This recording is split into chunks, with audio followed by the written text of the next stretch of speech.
Myself, Chandrasekhar, CJL in MLT, working at GJC Boys, Mantani. MLT second year, subject Microbiology, Unit 3, topic Immunology. Immunology continuation, ELISA. ELISA, enzyme-linked immunosorbent assay, is commonly known as ELISA, where antibody and antigen interaction is monitored by enzyme measurement. It is similar in principle to radioimmunoassay but depends on enzyme rather than a radioactive label. An enzyme conjugated with an antibody reacts with a colorless substrate to generate a colored reaction product. Such a substrate is called a chromogenic substrate. Principle: ELISA use an enzyme to detect the binding of an antigen antibody. The enzyme converts a colorless substrate chromogen to colored product, indicating the presence of antigen antibody binding. An ELISA can be used to detect either the presence of antigen or antibodies in a sample, depending how the test is designed. Direct ELISA. In this direct ELISA, antibody is adsorbed onto microtiter plate, then add the serum to test for antigen. The specific antigen binds if contained. Then remove the test fluid and unbound antigen. Binding of an antigen is strong enough to withstand rinsing and add enzyme labeled antibody. The labeled antibody binds to an antigen. And finally wash the sample to remove unbound the antibodies and add the substrate. Finally measure the colored complex.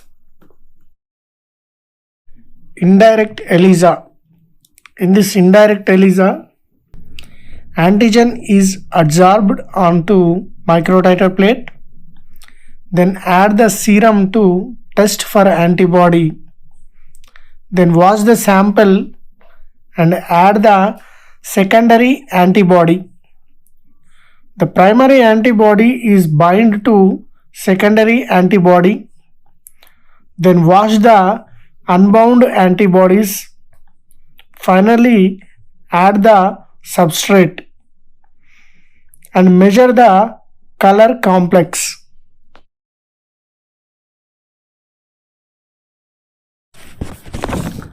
Double antibody sandwich ELISA. In this test, antigen can be detected or measured by a sandwich ELISA.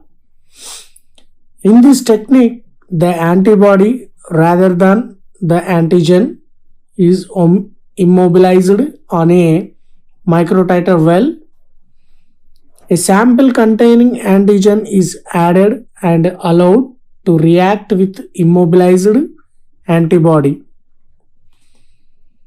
After the well is washed, a second enzyme-linked antibody specific for a different epitope on the antigen is added and allowed to react with the bound antigen. After any free second antibody is removed by washing, the substrate is added and the color product is measured.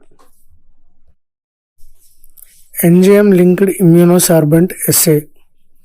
సూత్రము: antibody coated ఆధారము సీరంలో ఉన్న యాంటీజెన్తో చేరి కాంప్లెక్స్ను ఏర్పరచును. ఇప్పుడు కాంప్లెక్స్నకు ఎంజైమ్ను చేర్చుతారు. Antigen antibody complex ఏర్పడి ఉంటే enzyme స్థిరపడును. ఇప్పుడు చివరగా క్రోమాజెనిక్ సబ్స్ట్రేట్ను చేర్చి కలర్డ్ కాంప్లెక్స్ను ఏర్పడును. దీన్ని మనము మెజర్ చేయవచ్చును. ముఖ్యంగా ఇప్పుడు ఎలిసాలో 2 రకాల పద్ధతులను ఉపయోగిస్తున్నారు. ఒకటి ఇండైరెక్ట్ ఎలిసా, రెండవది double antibody sandwich ELISA. Indirect ELISA ఈ పద్ధతి లోపల యాంటీబాడీలను మనము కొలవవచ్చును. ఈ పద్ధతిలో తెలిసినటువంటి యాంటీజెన్ను పాలిస్టరిన్ ప్లేట్ పూత పూయబడి ఉండును.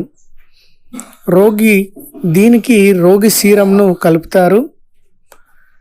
రోగి యాంటీబాడీలు ప్రత్యేకమైనవి కలిగి ఉంటే కాంప్లెక్స్ను ఏర్పరచడం జరుగుతుంది. ఇంక్యుబేషన్ టైం తర్వాత వాటిని శుభ్రపరిచి లేబుల్స్ ఎంజైమ్ను కలుపుతారు. చివరగా అధికమైనటువంటి ఎంజైమ్ నందు శుభ్రపరిచి క్రోమాజెనిక్ సబ్స్ట్రేట్ను కలుపుతారు. చివరగా కలర్డ్ కాంప్లెక్స్ను కొలవడం ద్వారా దీన్ని కనుగొంటారు. ఉపయోగాలు: యాంటీబాడీ నిర్ధారణ, హెచ్ఐవి, సాల్మోనెల్లా, బ్రూసెల్లా, ట్రిపనీమా నిర్ధారణకు ఉపయోగిస్తారు.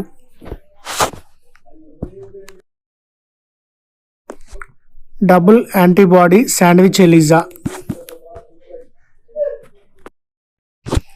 ఈ పద్ధతిలో యాంటీజెన్ను నిర్ధారిస్తారు. ఈ పద్ధతిలో యాంటీబాడీ తెలిసినదిగా ఉంటుంది. పాలిస్టర్ ప్లేట్లో పూత పూయబడి ఉండును. దీని పరీక్ష యాంటీజెన్ను చేర్చి ఇంక్యుబేట్ చేస్తారు. తర్వాత ఎంజైమ్ లేబుల్డ్ యాంటీబాడీని చేరుస్తారు. అప్పుడు యాంటీబాడీ లేబుల్స్ అంటే శాండ్విచ్లా ఉండును. ఇప్పుడు క్రోమాజెనిక్ సబ్స్ట్రేట్ను కలిపి కలర్ కాంప్లెక్స్ను ఏర్పడును. ఈ యొక్క కలర్ కాంప్లెక్స్ను మెజర్ చేయడం జరుగుతుంది. In this immunology, next topic is RIA. RIA, radio immunoassay. RIA is an immunoassay that uses radio labeled molecules in stepwise formation of immune complexes. A radio immunoassay is very sensitive in vitro assay technique used to measure concentration of substances, usually measuring antigen concentration by use of antibodies, for example hormone levels in blood. A radio immunoassay involves the reaction between the antigen and its specific antibody in presence of radio labeled antigen. The antigen is obtained from a non-antigenic compound, example morphine. The animals normally develop antibodies to the injected immunogenic substances such as a part of their natural immune response.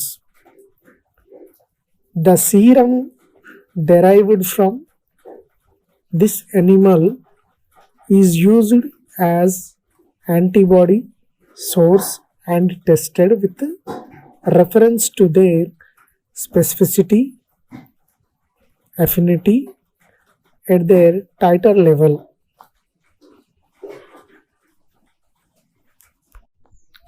Requirements for radio immunoassay. Requirements: microtite plate, pure antigen, radio labeled antigen, antibodies, standard centrifuge, radioactive counter. Radio immunoassay ప్రయోగం కొరకు కావలసినటువంటి పరికరాలు: micro titre plate, pure antigen, radio labeled antigen, antibodies, standard centrifuge మరియు radioactive counter.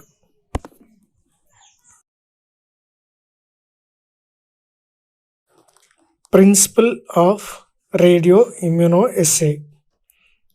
Competitive binding of radio labelled antigen and unlabeled antigen to a high affinity antibody. The labeled antigen is mixed with the antibody at a concentration that saturates the antigen binding site of the antibody.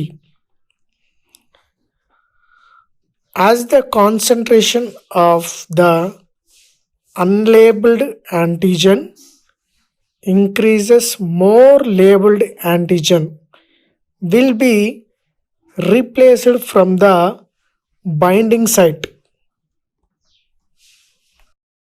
Competitive binding of radio labeled antigen and unlabeled antigen to a high affinity antibody. The labeled antigen is mixed with the antibody at a concentration that saturates the antigen binding site of the antibody. As the concentration of the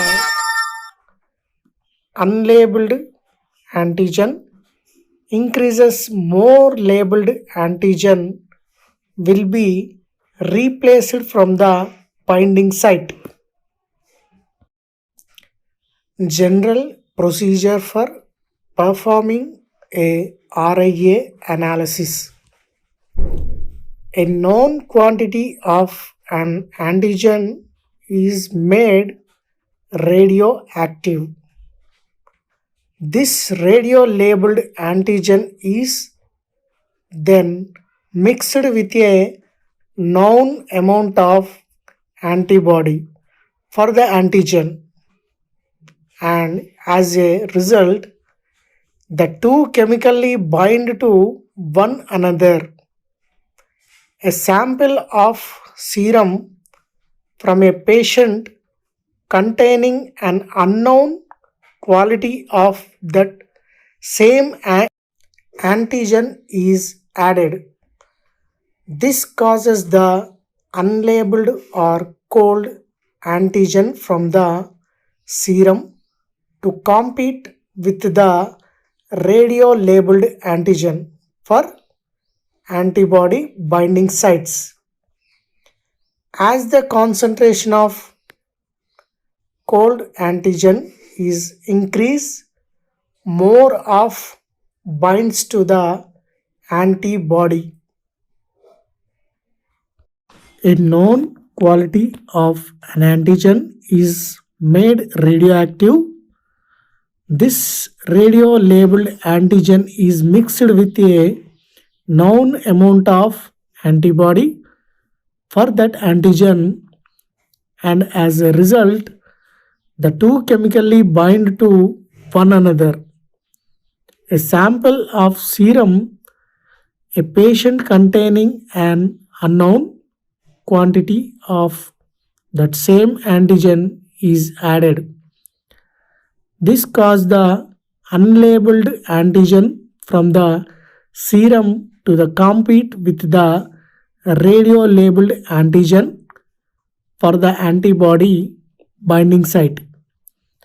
As the concentration of cold antigen increase, more of binds to the antibody, and by displacing the radio labeled variant and reduces the ratio of antibody bound radio labeled antigen to free radio labeled antigen. The bound antigens are then separated from the unbound ones.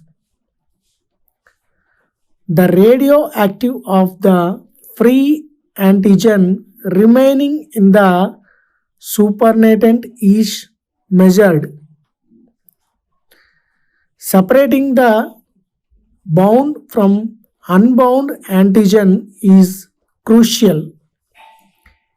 Initially, the method of separation employed was the use of a second antibody, and by displacing the radio labeled variant and reduce the ratio of antibody bound radio labeled antigen to free radio labeled antigen. The bound antigen are then separated from the unbound ones. The radioactive of the free antigen remaining in the supernatant is measured. Separating bound from unbound antigen is crucial. Initially, the method of separation employed was the use of a second antibody. In this picture, we can observe the RIA experiment. The red color dots are radioactive antigens. The black colors are showing that first antibody. The blue colors are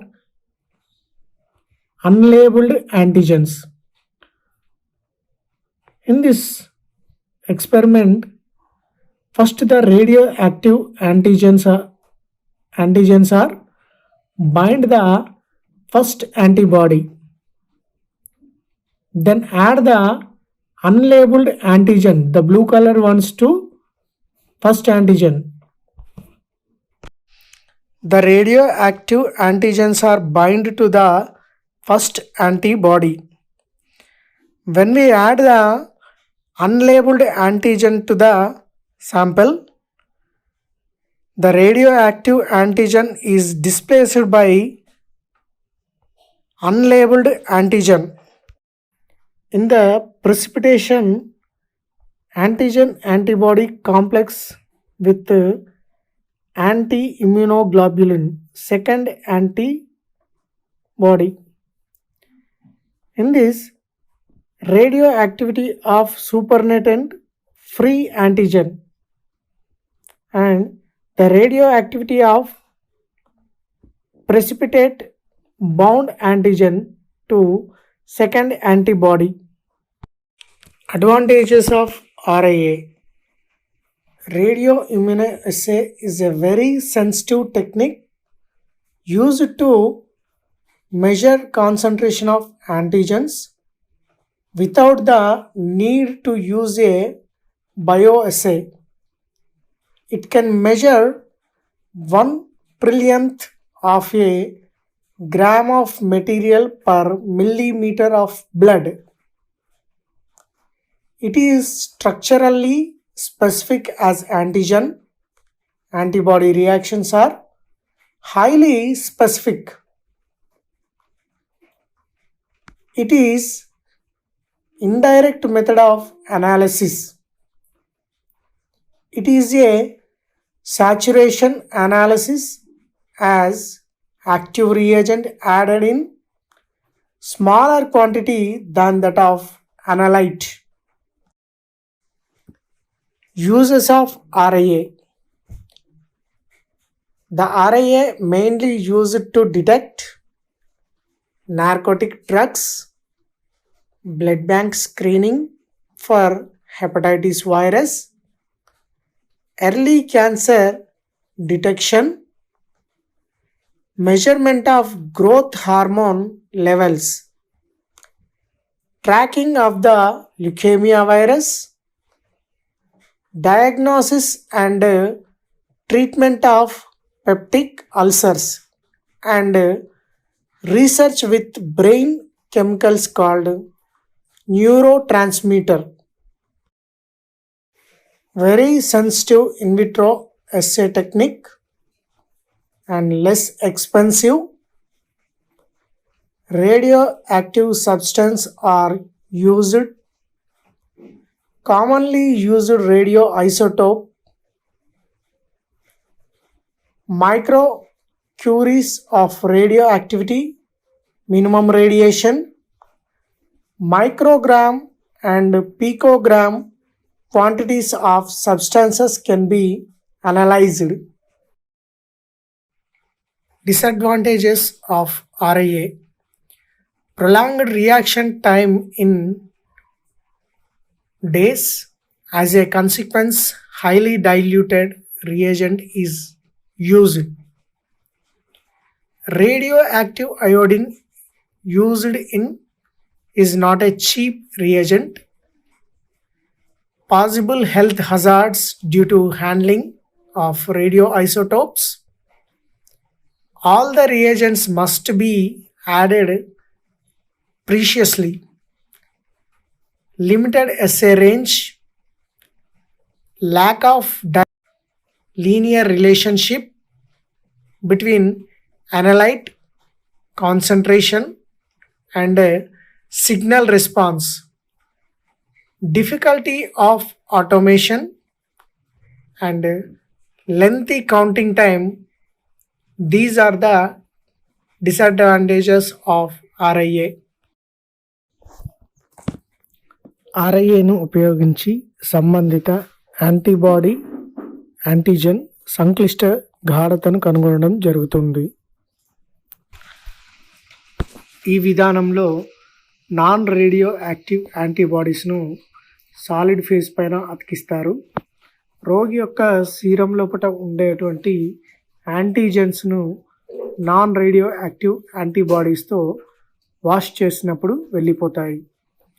radio active antibody వేసినప్పుడు అది antigen antibody కాంప్లెక్స్కు బంధింపబడి ఉంటుంది. ఇవి శాండ్విచ్లో మాదిరిగా అమరిపోతాయి.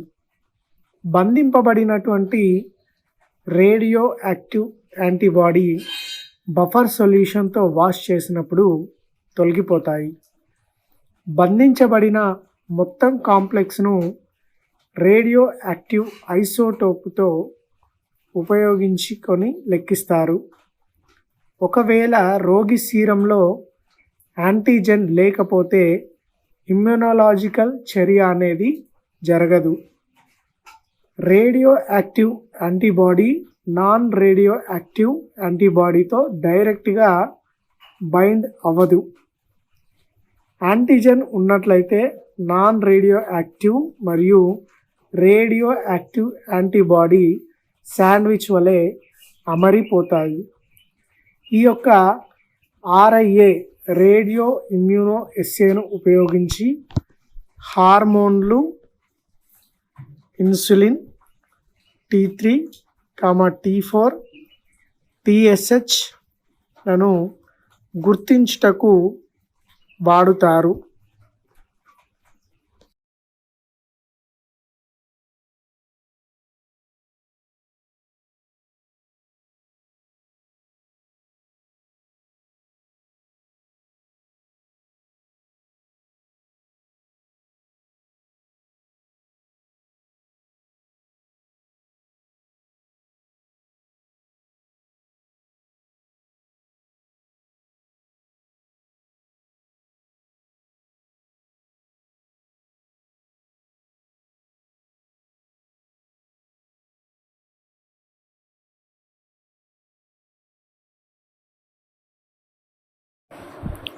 Differences in active immunity and passive immunity.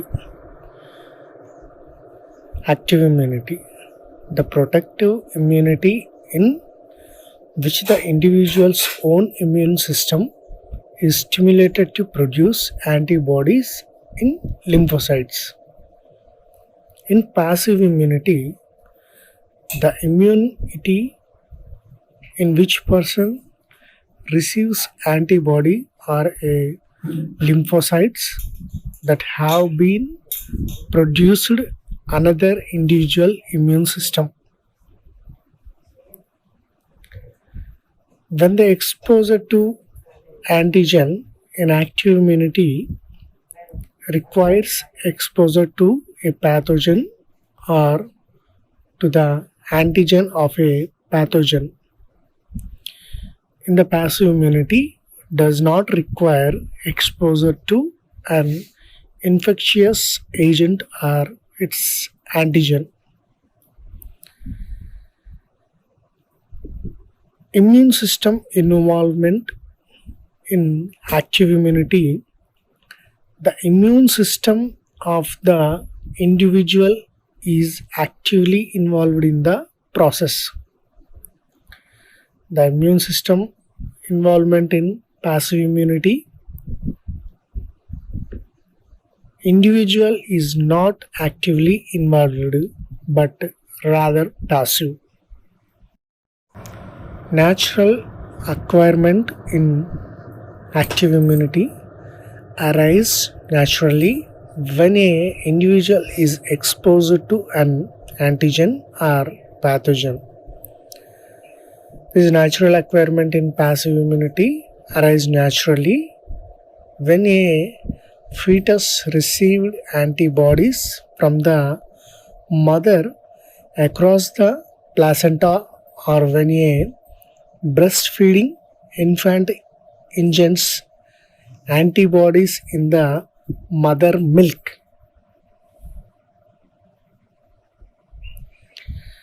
Artificial acquirement in active immunity conferred artificially by means of vaccine. Artificial acquirement in passive immunity conferred artificially by administration of performed antibodies. Immunity type in active immunity involves both humoral and cell-mediated immunity. The immunity type in passive immunity, the immunity is conferred only by ready-made antibodies. Components in active immunity: T cells, cytotoxic T cells, helper T cells, memory T cells, and suppressor T cells, B cells, memory B cells, and plasma cells, and antigen presenting cells. Components in passive immunity: no immune cells are involved as antibody is performed. Antibody production in active immunity involves antibody production which is induced by infection or immunogen. In the passive immunity, no antibody is produced but directly transferred. Memory cell formation in active immunity results in the formation of long-lasting memory cells. In the passive immunity, memory immune cells are not formed. Secondary response in active immunity: the first exposure to same pathogen, later a much faster and stronger secondary response is established. In a passive immunity, absence of secondary response. Durability: the protection offered is long-lived